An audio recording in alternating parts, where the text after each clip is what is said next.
Welcome to Crimes of Passion. Today's gripping story, a tale of deception, betrayal, and an unexpected twist of fate.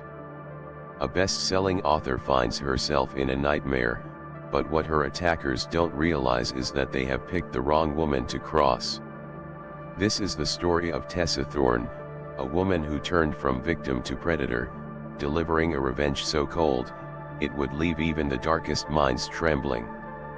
If you love true crime stories with shocking twists, make sure to like, subscribe, and turn on notifications so you don't miss out on more incredible cases. Now, let's begin. Tessa Thorne was no ordinary writer. She was a best-selling crime novelist, a woman whose books kept readers up at night, flipping through pages filled with mystery, suspense, and danger. Her talent for storytelling had earned her a loyal fan base, and tonight was no exception. The small-town library was alive with excitement as readers gathered to meet the woman behind their favorite novels. The room buzzed with chatter, the smell of old books mingling with freshly brewed coffee. Fans lined up, clutching copies of her novels, eager to get them signed. Tessa, dressed in an elegant yet comfortable outfit, smiled warmly as she greeted each person in line. Her presence was magnetic, and people couldn't get enough of her. "I can't believe I'm finally meeting you," one fan gushed, practically bouncing with excitement. "Your books got me through some tough times," another admitted, their voice filled with emotion. Tessa nodded gratefully, taking a moment with each fan, making sure they felt seen and appreciated. This wasn't just a book signing, it was a moment of connection. As she flipped open a book to sign her name, a familiar face appeared in front of her: Ramona, the librarian who had organized the entire event. Ramona was a warm and inviting woman, her short auburn hair neatly tucked behind her ears. Her eyes gleamed with admiration as she watched Tessa interact with the crowd. "I can't thank you enough for coming, Tessa," Ramona said with a wide smile. "This is the biggest event we've ever had." Tessa chuckled. "Well, I'm honored to be here." The evening passed in a blur of handshakes, laughter, and heartfelt conversations. By the time the last book was signed and the final photo was taken, Tessa was exhausted. She had been on her feet for hours, her voice slightly hoarse from answering countless questions. Sensing her fatigue, Ramona approached her, a look of concern and excitement mixed on her face. "You must be so tired," she said sympathetically. "But I have a little secret that might help you." Tessa raised an eyebrow, intrigued. "Oh." Ramona leaned in slightly, her voice dropping to a friendly whisper. "I know a shortcut that'll save you almost an hour on your drive home." Tessa's face lit up with relief. An hour less on the road. That sounded like a dream. "That's amazing," she said, pulling out her phone. "What's the route?" Ramona took her phone and quickly typed in the directions, her fingers moving swiftly across the screen. "Just follow this route instead of the main highway," she explained, pointing at the GPS screen. "It's a back road, much quieter. You'll avoid all the late-night traffic." Tessa, feeling grateful and slightly touched by the gesture, smiled. "Thank you, Ramona. I really appreciate it." Ramona gave her a warm pat on the shoulder. "Drive safe, Tessa. And, good luck." Something about those last two words, "good luck," made Tessa pause for a split second. But she brushed it off. She had no idea that this shortcut wasn't a favor at all. It was a carefully laid trap. A decision that would soon turn a normal drive home into a nightmare she'd never forget. And just like that, Tessa walked out of the library, completely unaware that her life was about to take a horrifying turn. The night was cool and quiet, the sky stretched into an endless dark canvas dotted with faint stars.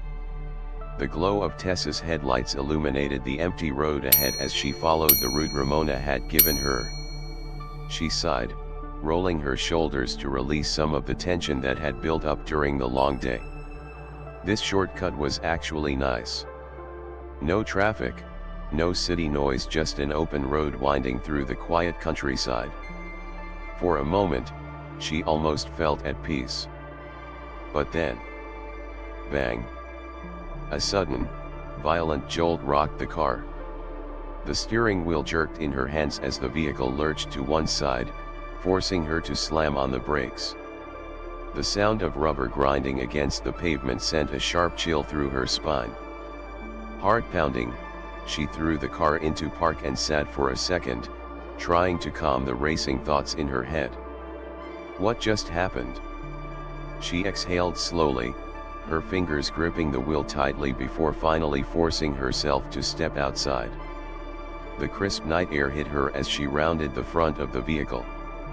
Under the dim glow of her headlights, she saw it, a thick piece of wood, laced with rusty nails, embedded deep into her front tire. Her stomach dropped. Seriously, she muttered under her breath, bending down to inspect the damage. The tire was completely ruined. She knew right away she wasn't going anywhere without replacing it. Straightening up, she scanned her surroundings. The road stretched deserted in both directions. No cars, no houses, no lights.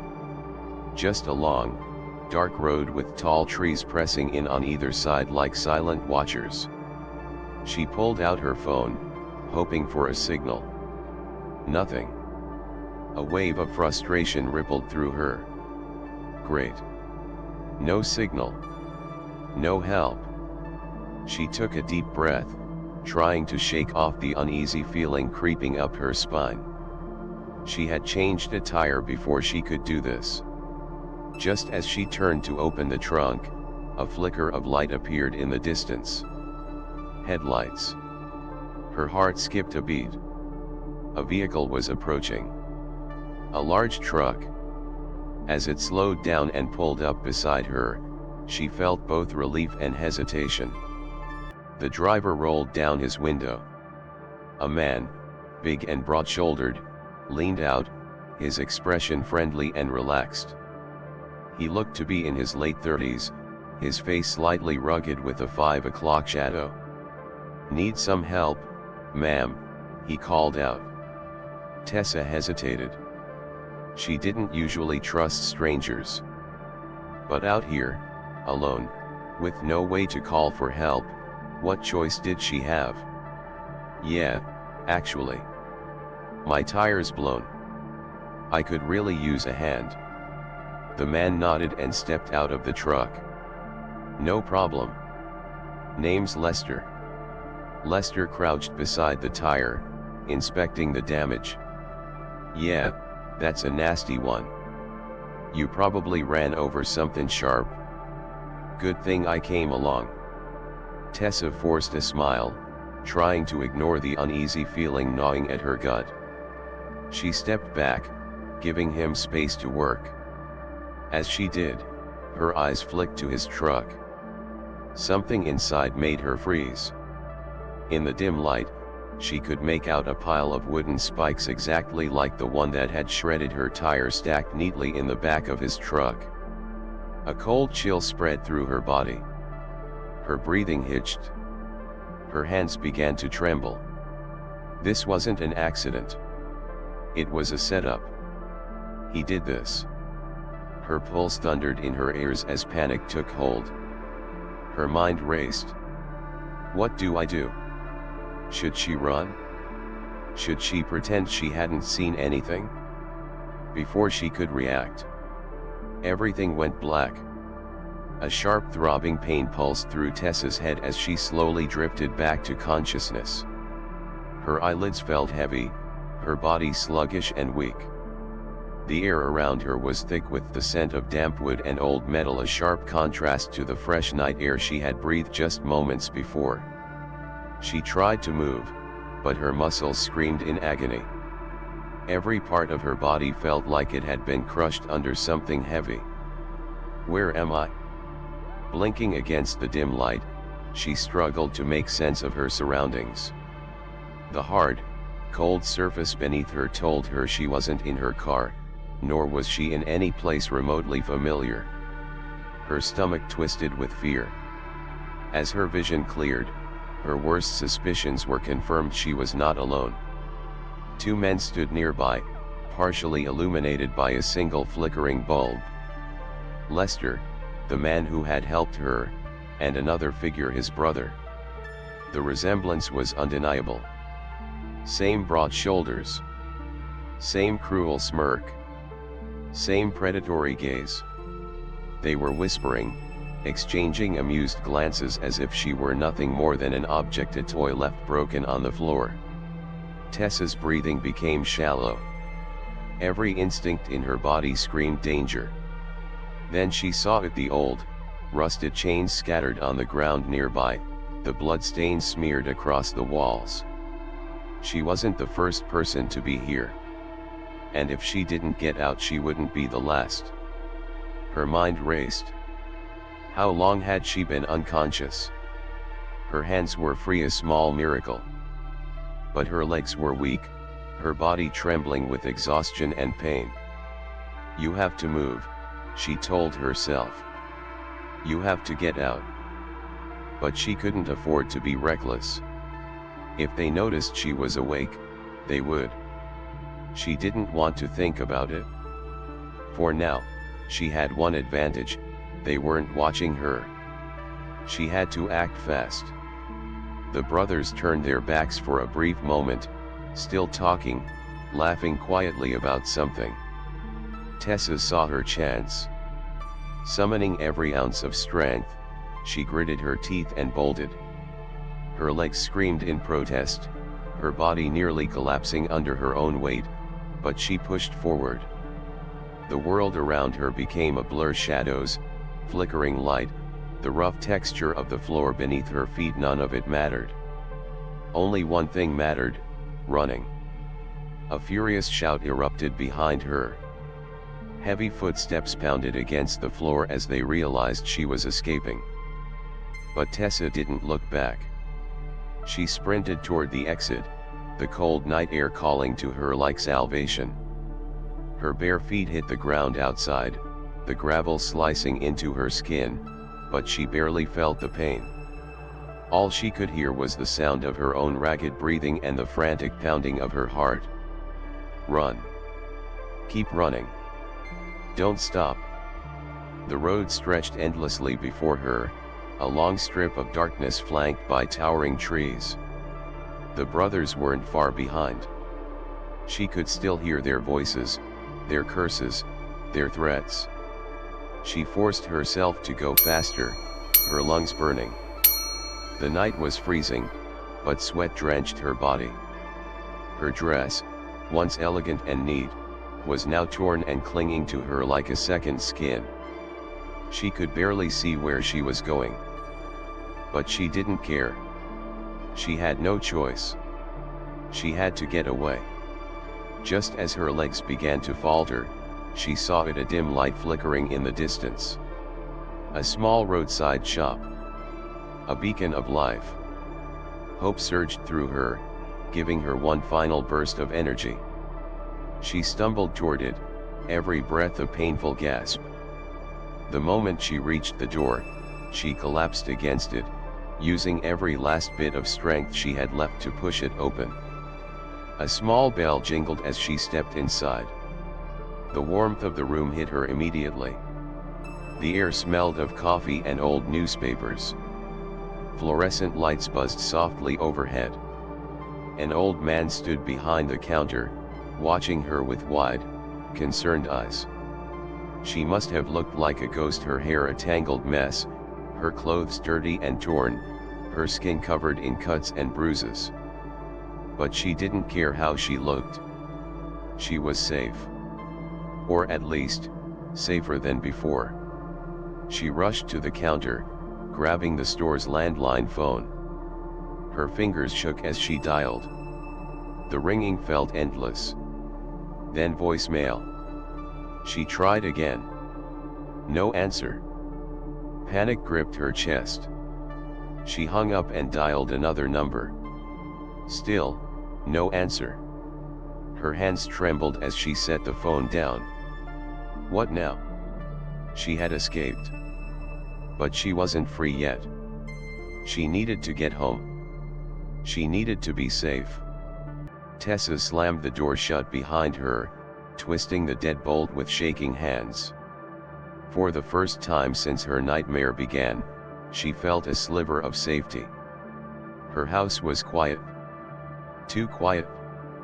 The silence pressed in on her, heavy, suffocating. Her breath came in shallow gasps as she staggered toward the living room, her legs still trembling from the adrenaline coursing through her veins. She was home. She had made it. But she wasn't safe. Not yet. Her heartbeat thundered in her ears as she moved through the dimly lit room, her body aching with exhaustion, yet her mind racing with thoughts too dark to ignore. She needed something. Something to make sure she was no longer the prey. Her hands moved almost instinctively, reaching for the small wooden box hidden beneath the coffee table. She flipped it open, revealing a sleek, black firearm nestled inside. Her fingers curled around the cold metal. It felt foreign in her grasp, a tool she never imagined she would need outside the pages of her novels. Tessa wasn't a violent person. She wasn't a killer. But Lester and his brother had nearly stolen her life. And for what? Her stomach twisted as she slid the magazine into place, the quiet click filling the empty room. She wasn't going to let them finish what they started. She inhaled sharply, forcing her trembling hands to still. If they came for her, if they thought they could silence her, they would be wrong. Then, as she turned, her eyes landed on something that made her blood run cold. There, on the edge of the coffee table, was a small white card. It must have slipped out of her bag when she collapsed onto the couch, her body still trembling from the horrors of the night. At first, it looked like nothing. Just a simple piece of cardstock, slightly bent at the edges. But when she picked it up, her breath caught in her throat. It was a business card from the library. The very same library where Ramona had smiled at her, had welcomed her, had insisted she take that shortcut. Her grip tightened around the card, her fingers digging into the edges. Ramona. A woman she had trusted. A woman who had seemed so kind. Had it all been a lie? Tessa's mind reeled as pieces of the puzzle snapped together in her head. The shortcut. The spiked wood that had stopped her car. The coincidental timing of Lester's arrival. And now this card, sitting here like a ghost from the past, mocking her. It wasn't just bad luck. It wasn't just chance. Ramona had sent her into that trap on purpose. Tessa's stomach twisted, a mix of rage and betrayal surging through her veins. She wanted to scream, to cry, to demand answers that she knew she wouldn't get unless she went looking for them.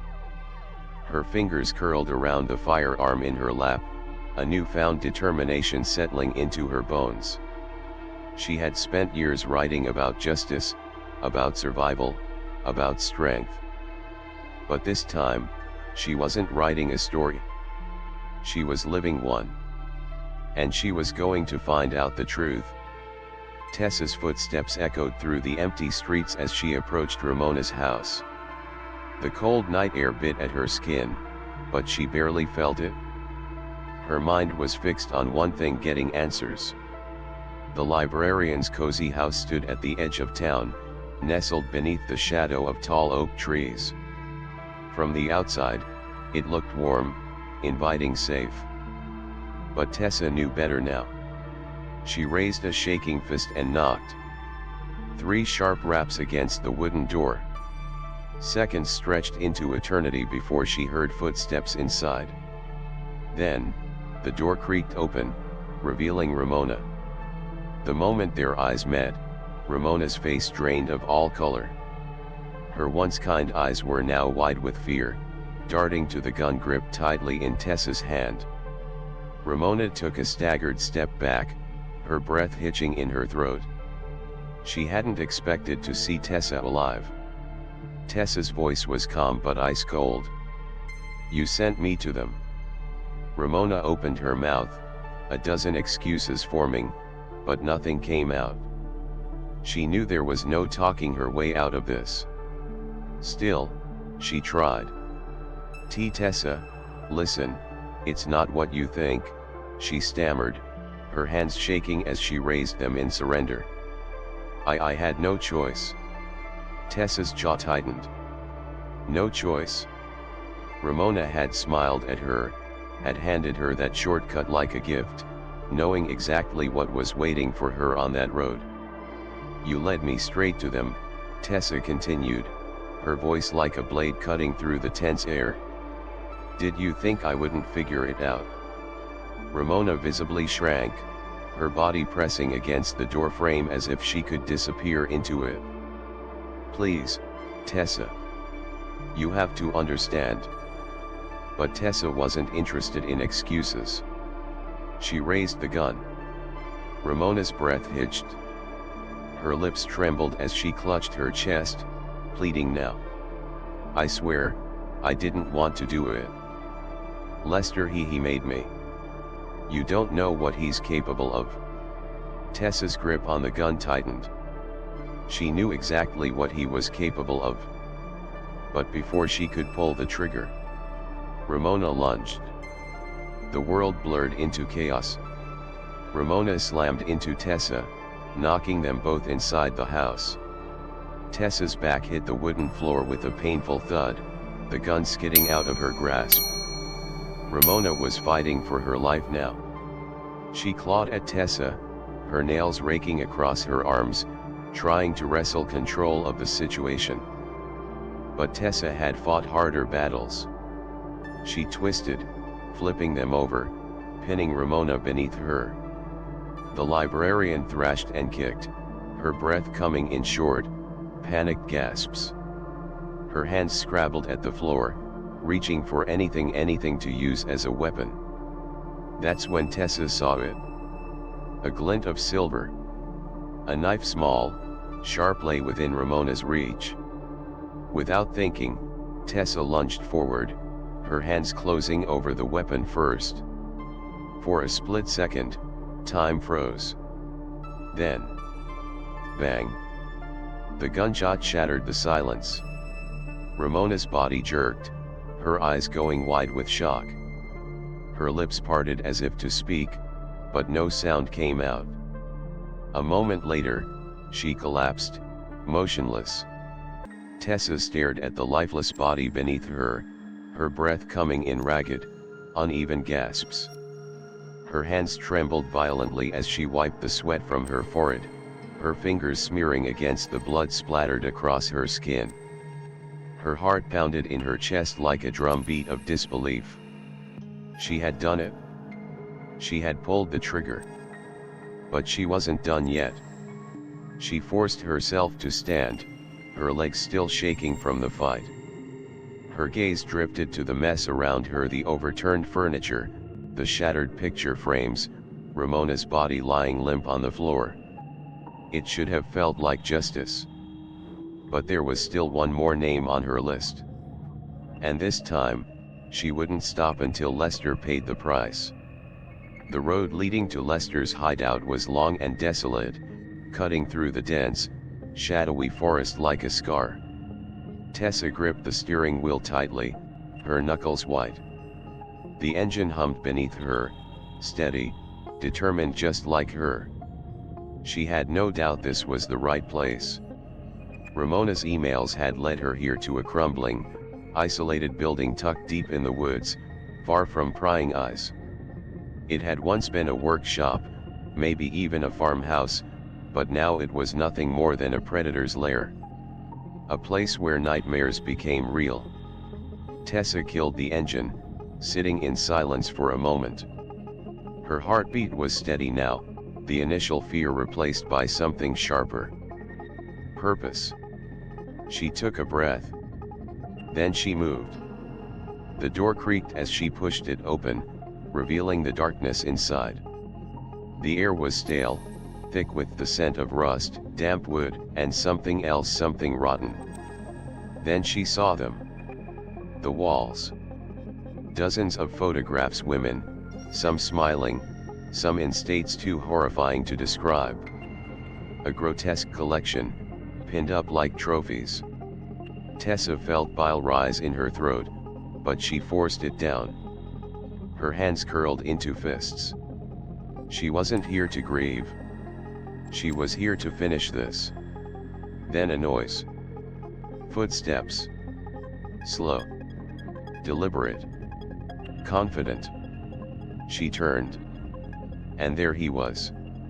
Lester stepped into the dim light, his face twisting into an expression that was somewhere between amusement and disbelief.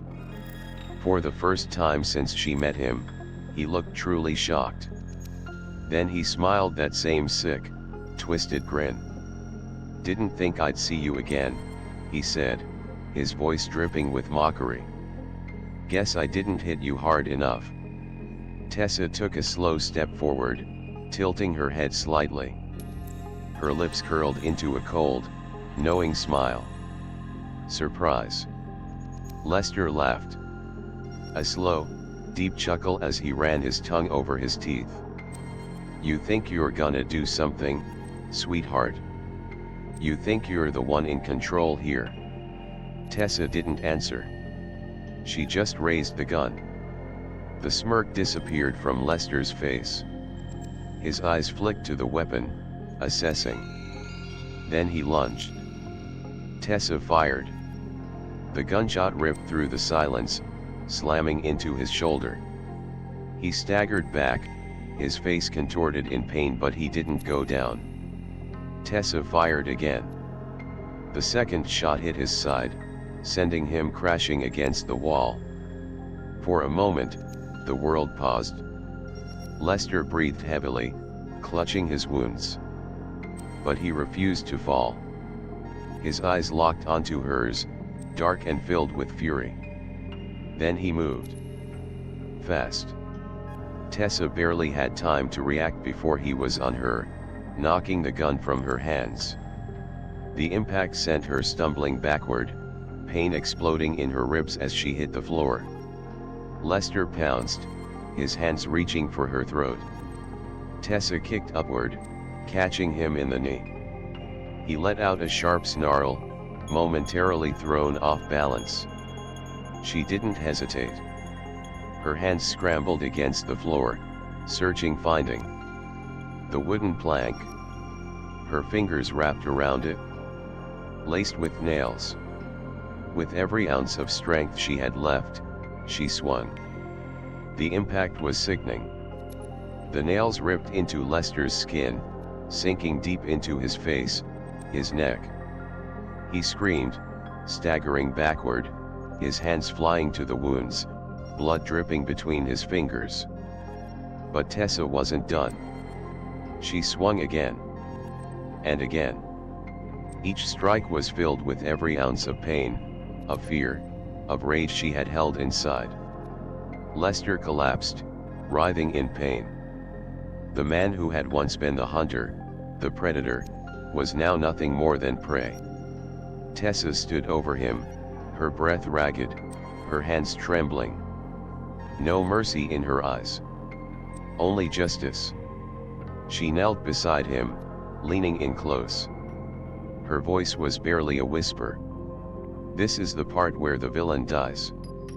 Lester's eyes widened, realization dawning. A final, sharp gasp. Then nothing. The monster was gone. Tessa stared at his lifeless body, her grip still tight on the weapon. Slowly, she stood. Her body ached, her hands were stained red, but for the first time in what felt like forever, she could breathe. She turned, walking away without looking back. Because this was no longer his story. It was hers. The first light of dawn stretched across the sky, soft hues of gold and pink reflecting off the still water of the lake. The air was crisp, carrying the faint scent of pine and damp earth.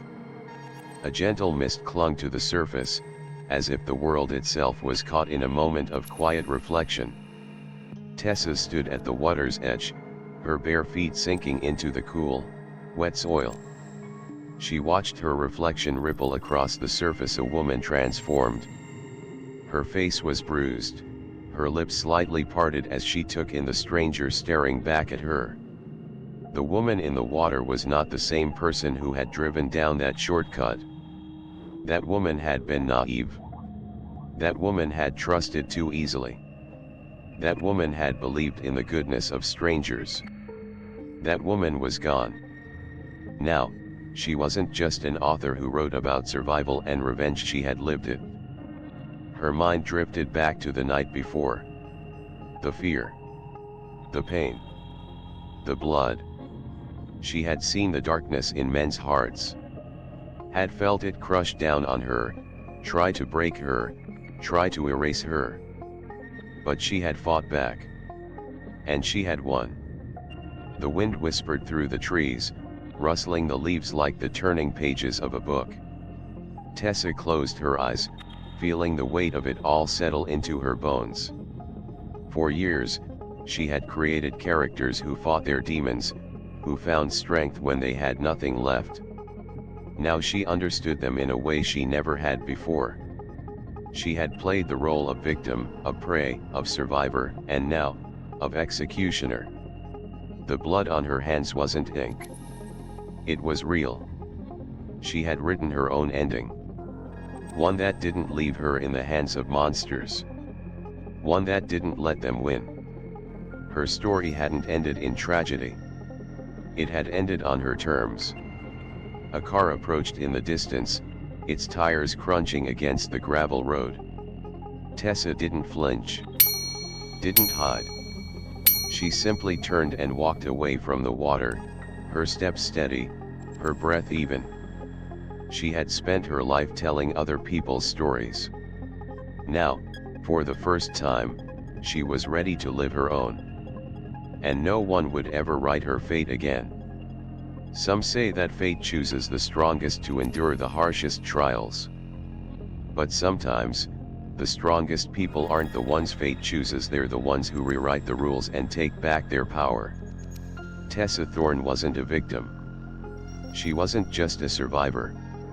She was something else entirely. And if there's one lesson to take from this story, it's this. Sometimes, the most dangerous person is the one who was pushed too far. If you enjoyed this gripping story, make sure to like, subscribe, and turn on notifications for more true crime mysteries. Until next time, stay safe.